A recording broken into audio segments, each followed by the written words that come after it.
Welcome to Rap Fiesta. Welcome to Rap Fiesta. What up, everybody? Welcome to Rap Fiesta. To Rap Fiesta. Rap Fiesta. Rap Fiesta. Rap Fiesta.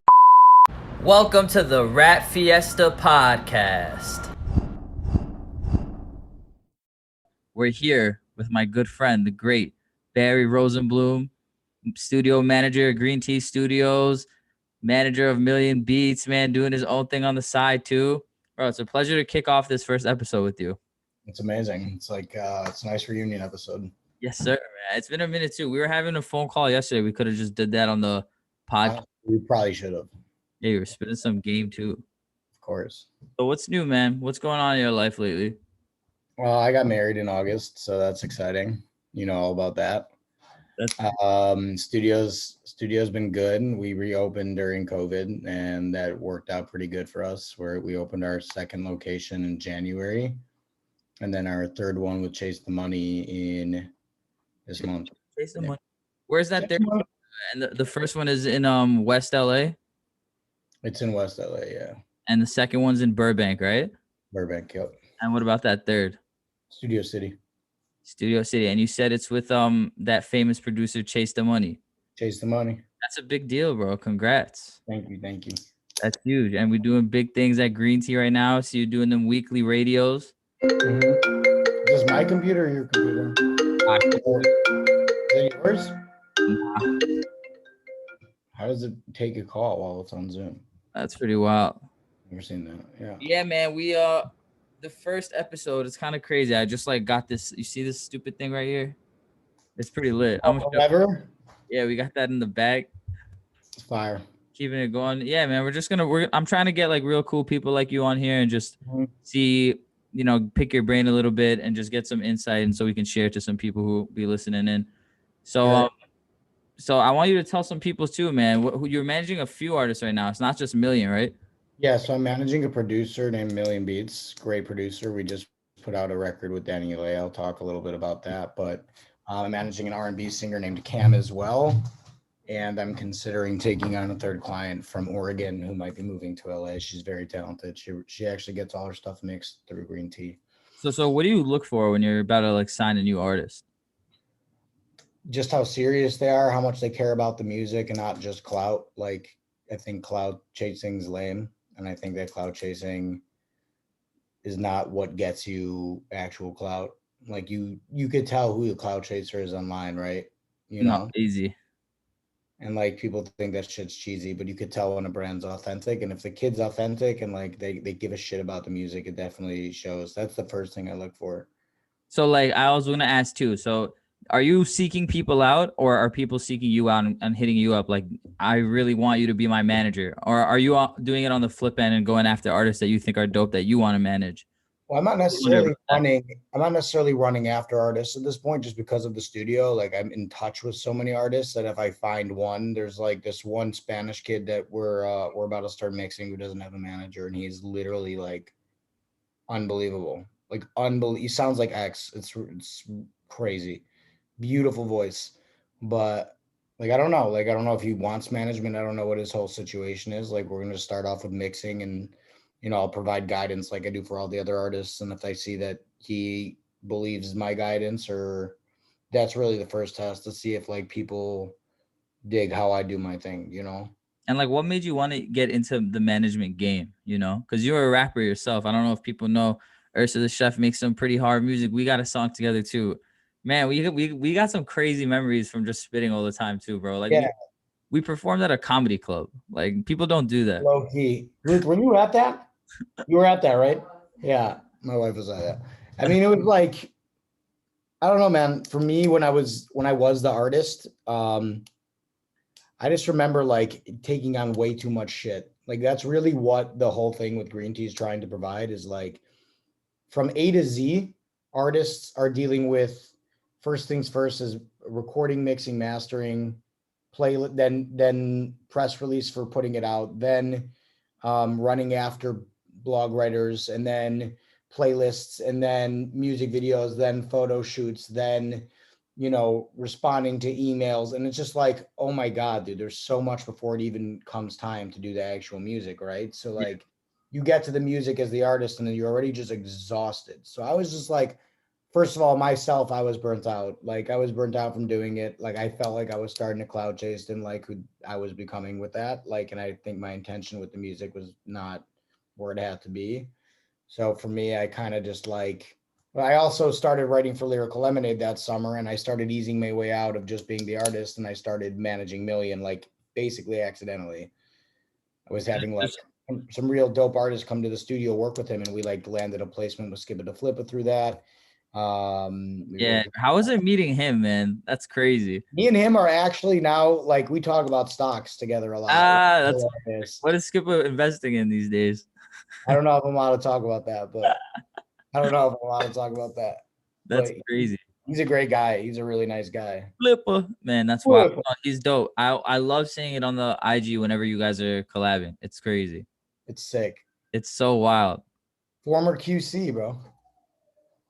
Yeah, wait. Well, quality control. Yeah, no, for sure. It's so wild to me. Like, and you guys are in the room now with so many big names and just making shit happen. It's like it has to be a good feeling. It's rewarding because I read all these articles about like you have to make it happen between 19 to 26. Like Like, this is the age to make it happen, and I'm 25. So I'm like, I mean, not that actually matters the age, but like it's good that I feel like I'm getting that in at this age now. Is like my years of trying to connect with people. for the average like artist who's trying to get, in a room with Skipper or get in a room with Danny Lay, what can you tell them? How does that go down? It really takes a while, man. Like I got lucky because like that summer I actually applied to Lyrical Lemonade. I didn't think I was gonna get it, and I ended up getting it, right? And like I think working hard is the only thing you can do, but like you have to also mentally be prepared for big moments like that because like I could have been super shaky about being in a room with Skipper. That was probably the biggest person I'd been in a room with at that point, and I just like there you have to not act like people are hot shit when you're with people that are bigger That are hot shit. or more accomplished than you. Yeah, you Yeah. have to play it off and like you have to be cool with it. Otherwise, they're just gonna be like, "Yo, get the fuck out of here!" Like, just being completely honest. No, that's honestly still crazy though. It's cool because like these type of artists get so many DMs like, and they ignore everyone. Like it's just a drop in the bucket for them. People trying to reach out like that. So it's crazy to see you do it because you have to do it in a creative way. Like you didn't link with him as an artist. You linked with him like as a studio manager. With as a manager of a producer, like making collabs in that way. I did not with Skipper. I that was when I was writing it at Lyrical, and his PR reached out to me. Oh, And really? I didn't even know that. this is the story with Skipper. I just started with Lyrical. I was posting a lot. I posted about someone in Atlanta, I was getting hit up left and right by PR because I was putting out a lot of content on Lyrical Lemonade, and probably like 3 to 4 articles a day for like 7 weeks with them. Like Your that's history with Lyrical Lemonade is so interesting too. I don't even know if I'm allowed to talk about it. I know that's why I'm being touchy around it because I don't know if you. Yeah, I don't know what I'm allowed to say or not say. It's definitely very questionable stuff. It was interesting, It is just to say the interesting. least. So all these PR people are hitting me up because there's being a lot of attention driven to my page. He's a writer for them, blah blah blah. Skipper's PR people are like, yeah, let's meet up, let's do an interview at the studio. Because I told them about the studio, and Millian was there. Yoni was supposed to be there but couldn't be there for some reason. And Millian was playing beats when Skip walked in, and before the interview started, he recorded a song. And in that situation, me and Millian looked at each other. I was like, should I just manage you? Like, I've gotten you a couple of these now from this Lyrical situation. So that's how it happened, pretty much. We made this song, and Skip's like, I'm putting this out as a single for my flip. Still having two. And like Young Thug is on that album, Gunna's on that album. I think Lil Gottit's on that album. Like That's beautiful. Millian got thrown into like a whole whirlwind of shit. How did you meet Millian in the first place? So before we moved to Cotner, me and Millian, my cousin Jack was moving out of USC, and I went to go help him, and his roommate made beats, and he wanted to come to the studio one night, and he brought Millian. He asked me like, wow, 20 minutes before the session, he was like, can I bring someone else? And Yoni was like, nah, man, it's a small room right now. I was like, dude, what if he's elite? yeah. And I think he was wearing all Bape. It was something hilarious. And I was like, who is this tall Ukrainian guy? And he played the chords for Gretzky. And like I heard he was like working with Migos or some shit. So when I made Gretzky with him, I was just like, do triplets. Just work with this guy. Do whatever you have to do to work with him. We made Gretzky like 2 hours. That was a low key little hit in Ukraine. Yeah, that was crazy. You If still get COVID didn't Ukrainian happen, DMs every day now. what happened? You still get Ukrainian people in your DMs hitting you up It about slowed that. down. I stopped posting so much on the Insta page, which was like probably long term not smart. I could have turned it into a business page, but I stopped being active on it. Yeah, like, dude, you have so many things going on. Like, what's going on with the rap game for you? Are you trying to still make music and be an artist in that way? You have so many. You're wearing 15 different hats. And none of them have to do with actually making music. So, I mean, am I putting out music anymore? Probably. I've got a lot of songs I can drop. I have like 7 or 8 mixed and mastered, fully done that I could drop whenever. Like I said before, for me, what happened was when Mac died, I realized that like you can't do a family normal life and be famous. And I got married, dude. Like that was a big realization for me, is like what type of lifestyle I wanted. Like no matter how you phrase it, even if you don't get clout and you don't get famous, you're literally, you have to be in the studio at all times. You need to be on social media at all times when you're not making music. You need to just be focused on that to make it happen. And like I'm already so busy as it is. If I were to do that, I literally would never be home. And it just Yeah, was. well, you pick the best of both worlds, because being an artist, you're right. You have to be in front of the camera all the time. You have to do a lot of shit for clout. Like, you just need to keep things going up. But as a manager, you're still in that field, and you don't need to do all that craziness. You can just be behind the scenes and meet all these dope ass people. It's pretty cool. You're like, It works. The thing was for me is I just love being around music in general. So yeah. like me, it was just like stay involved with music because that's what you like being around. And I found myself in this position where I'm at studios all the time. And the other thing is because I did all this music stuff already, I was the artist and I really did take it seriously for a good amount of years. I really relate to and understand what artists wants and needs are, and like what it takes to get it done, as well as like if I'm ever in a situation where I need to be in front of a camera or help someone learn how to be in front of a camera, I'm able to do that. So Yeah, like no, you have the performance aspect down. I'm definitely very thankful for those years. And I still make hella music. That's the thing. I'm still writing a lot. I'm not as much as I probably want to, but like it's not what I'm necessarily going for anymore either. So I'm not like upset with myself. I feel like a lot of people need to hear that though, because there's so many artists who are trying to force it on that end, and they could be great and still in music, but just in another way. Oh, I absolutely agree. I mean, but I would never tell someone don't make music. Yeah, Because, like make music if you love actually making music, make music. That doesn't mean first of all, like there is a sad reality to it. It's not going to happen for everyone. There's only a set amount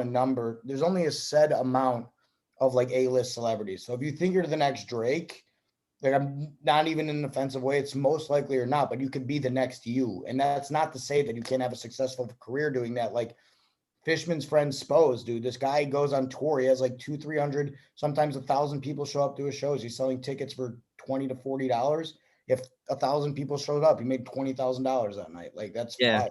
yeah. People need to focus on their niche, man. That's what I'm saying. Trying to take over the world, but just take over one part of the world at a time. Yeah, bro. If COVID didn't happen, I was really gonna go to Ukraine. We had like 5, 6, 7 shows planned. I was gonna go. That would have been Dead crazy. ass about to do it. Like a couple weeks before I got married, I was gonna go give it a shot over there, see if I could stir up some shit. And if that was happening, like I would have been flying there maybe like once every other month. Like Yeah, why? damn. I wish that happened. I would love to hear those stories. It'd be crazy. That probably would have been more interesting to talk about than this. That'd Pretty crazy. be nice. Damn, that's so sick though. Damn, so that chapter is like it seems like it's open now as a hobby for you, like making music. I've been making music since I was 14, so I'm never really gonna stop. I just love that shit. No, I can't get away from it either. Like I'm I always trying to experiment too. Like I started posting those TikToks because I want to like test the waters and see how these algorithms work. and like just it's fun. Like I don't making TikToks should be like every artist's thing to do, because I know every artist like hates putting out music like right away. They like to hold on to these songs, and like you have to commit to it. You have to go get it mixed. You have to go get it mastered. On TikTok, you just put it out and see what happens. You know? That's what I was telling. I was telling some artists at our studio. I was like, dude, you have so many snippets. Put Exactly. them on TikTok. If one of them blows, that's the song you drop. Exactly. They're telling you, like everyone on TikTok is telling you which song they love. Like if you post 10 videos and like 2 of them go crazy, you know to finish those songs and drop those. Exactly. Like there should be no questions. If you really are doing music all day, spending an hour and a half on your content isn't like this is something I talked about with someone, because I'm deciding if I'm jumping my full-time job soon. Like if I'm Wow, doing that's that, big. if I'm jumping my full-time job and doing studios full-time, if you're doing something full-time, you need to know what your 8 a.m. till your 8 p.m. is every Yeah. day. Like you Yep. have to know I'm doing content from 8, I'm eating breakfast 8 to 8:30. 8:30 is when your work day starts if you're unemployed. Like Yep. you're not working for a full-time job, your day starts at 8:30, no matter how you phrase it. If earlier if possible, you know? Um, and like at that point, you have to really decide, like, is this worth it for me? Like if you're not going to work 12 hours a day on it and you can't set it an actual schedule and fill it with all the shit you need to do, then like it will not happen for you the way it's happened for Russ or for any, because those guys did that, bro. That's what Russ literally locked himself in Kid Super's basement, like in Brooklyn, I think it is, for however long. And he literally would say he would like leave the house every like other week and wouldn't know what day it was. Like he literally wouldn't know what month it was. It was that's the type of work ethic you want if you really want to blow up. Like that's what it's gonna take. my friend David Miller didn't leave his house or like I think his actual property for 6 months. Like I don't think he left in his car to go drive somewhere for 6 months when he started making beats. That's crazy. He's worked with like incredible artists in Chicago. Like that's how it works, bro. Like you either do this shit or you don't. Like See, there's that's so many really, people who do that, who do what Russ and your friend do, and they still like aren't even close, you know. And they'll quit. then you're just not good. Like Not even you're just not good. It's just maybe you you didn't get the opportunity yet. exactly. You should have That kept too. at it for another 6 months. You know, That and too. it's so many factors. This is like the hard being an artist and being a successful artist is such a hard thing to accomplish. There's so many cards against you. It's crazy. There's so many talented people who are making music. The top 500 on Spotify. Like if you're a top 500, it shows it in your about section. Oh yeah. Okay, I have a theory that in Los Angeles there's 10 million people. So let's say just 10% of Los Angeles is artists, and then 10% of that are musicians. So 100,000, let's say 100 to 250,000 in just LA alone. Yeah. To be the top, and that's just Los Angeles. That's not Sacramento. That's not even all California. Like worldwide, there's almost 8 billion people or some shit. There's literally probably a billion artists. If you're the top 500, you've legitimately are a very successful musician. Yeah. No. Okay. If you're a top 10,000 artist, you're a very, very successful musician. No, I agree. It's even if you're top 30,000 musician in the world, you're very successful. no, it's true. And like It's true. people think like, oh, and people are so like, at least the DMs that we get, they're so confident in their songs and they like shove it down your throat. Like they're not. A lot of these artists need to focus more on making connections, because that's what really great artists do. Like they get plugged in on certain playlists and get their shit spun on the radio. Like it's not just gonna happen just because you put it out. You need to be creative and work outside the box. Bro, Cardi B pushed $50,000 into Bodak Yellow. Oh shit! Someone just called me. Yeah, no, it's crazy. I actually know the engineer who made that song with her, like who recorded the audio engineer. That's ridiculous. Did he get any points on that? His name is Michael Ashby. Damn, this kid. I'm doing a podcast, getting phone calls. No, his name is Michael Ashby in Long Island. It's crazy, but oh my god, this kid keeps calling me. All right, I texted him. I'm like, dude, stop. And he's still calling. I'm the same way. If you're ignoring my calls, I'm gonna call you 8 times until you pick it up. I picked it up and hung up on him. But no, it's crazy. That song went. Bodak Yellow really went. I'm saying she pushed it. Yeah. It didn't do its own thing. Fetty Wap's Trap Queen didn't blow up until like a year later, like a whole year. It started making its rounds on SoundCloud. You know that song Cheerleader? By who? Need a cheerleader. Remember that? Sing it some more. I definitely am not singing it some more. Hold on. No, I don't know it. Oh, by Omi. You remember this song. 100%. Play it. Oh yeah, of course. Put out in 2010. Yeah. Hit the charts in 2015. That's crazy. First of all, I'm sure at that point he's working at like a fucking Starbucks, and then he hears it on the radio and he's like, That's what? actually crazy. You know, what a crazy story. But that happens a lot in music, low key. Like this girl Melly, she's pretty successful, but Beyonce just dropped those shoes, you know, like the ones in the glass box that all the celebrities were breaking. She used Melly's song from 2017 as the ad for it. Blind W Melly? No, this girl Melly. I'll play that. Girl Melly. It's Melii, right? She was already pretty successful, had like a good amount of followers, and then they dropped this song they like from 2018 on a commercial for Beyonce in 2021.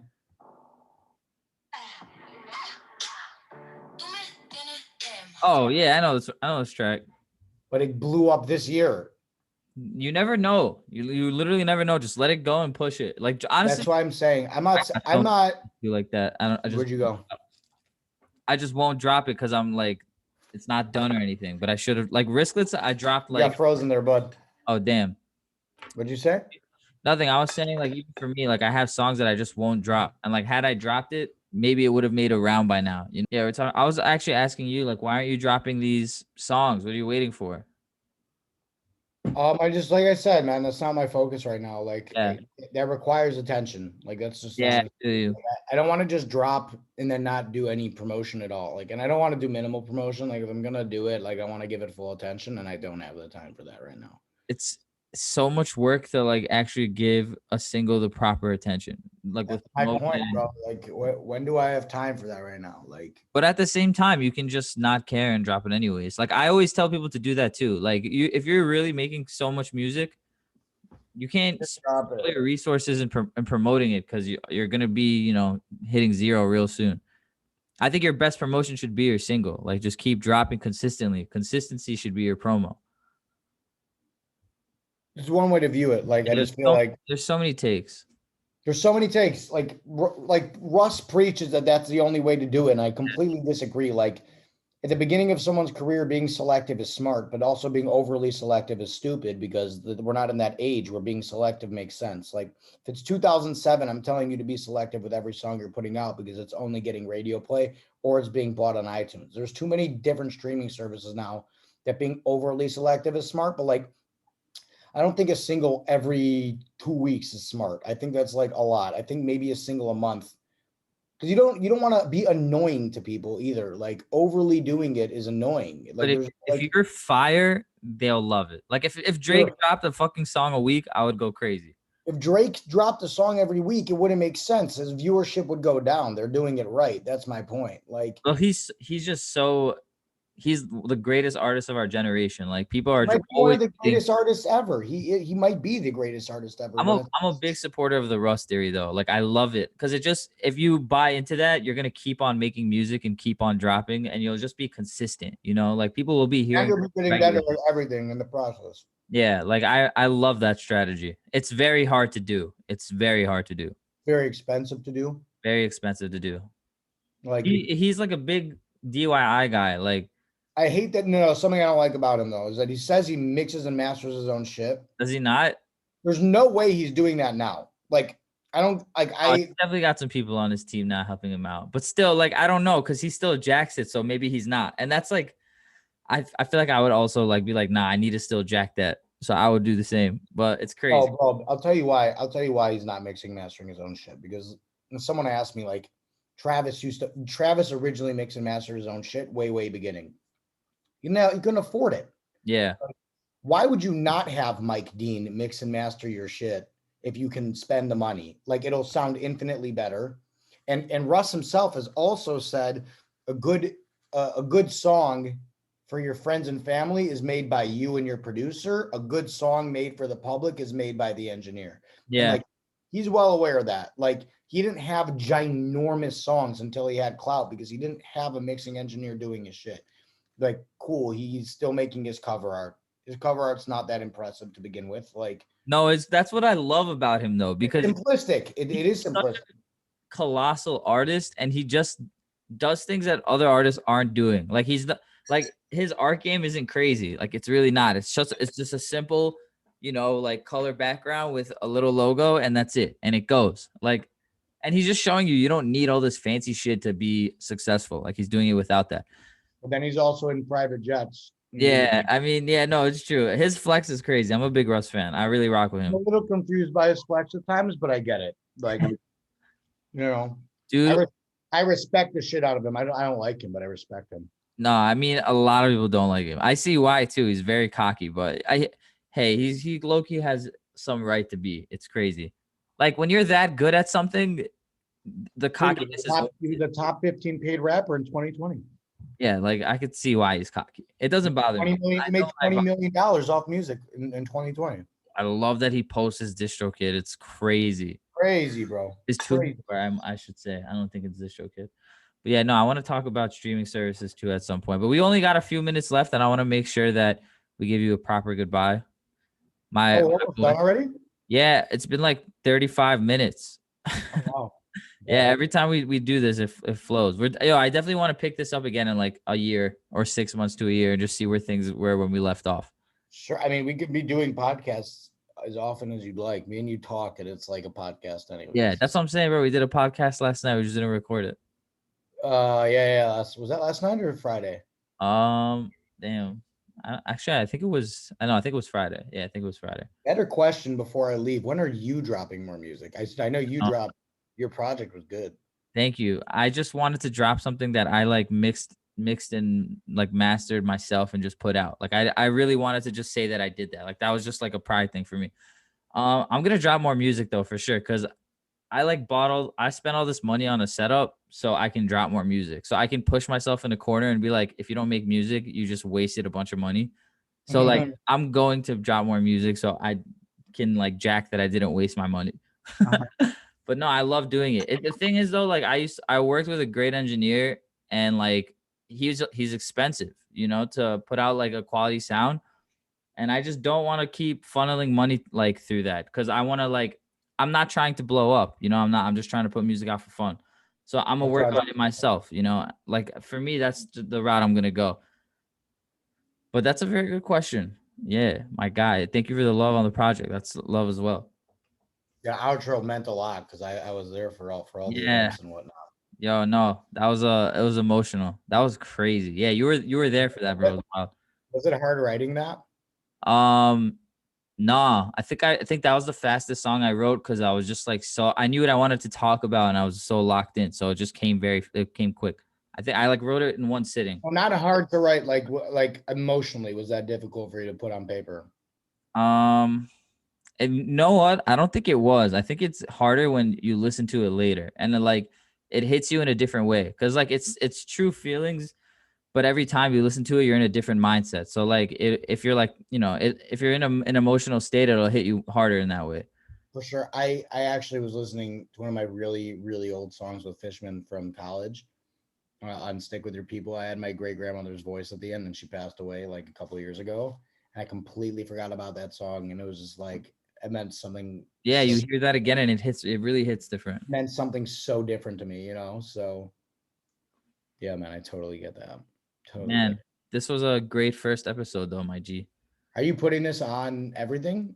I'm gonna put this on Spotify for sure. I just want to see that first episode go up, and then I'm gonna keep dropping more. We'll see how it goes though. Let's go. But yeah, my man, Barry Rosenblum, Ursa the Chef, owner, manager of Green Tea Studios. Shout out Yoni as well. And yeah, we'll keep it going. We're looking forward to seeing you go up. You should do this with Yoni. I would do it with Yoni. I'm down. I'll tell him. Hell yeah, I want to do it with Yoni. I want to be like, what is it like recording annoying ass artists? Like, no, we love everyone, man. We love everyone. Yeah. That's the 2K generic answer, but we do. We love everybody that's coming in. We're very we're at this point we're selective, so we do love everybody coming in. But Yeah, man. Thanks for having me. I appreciate it. Anytime, my G. Have a good night. Give my regards to your beautiful wife, and hopefully we can expect a mini Ursa soon. Mini. She's like, no. I'll see you, my guy. I love you, bro. Love you too. Peace.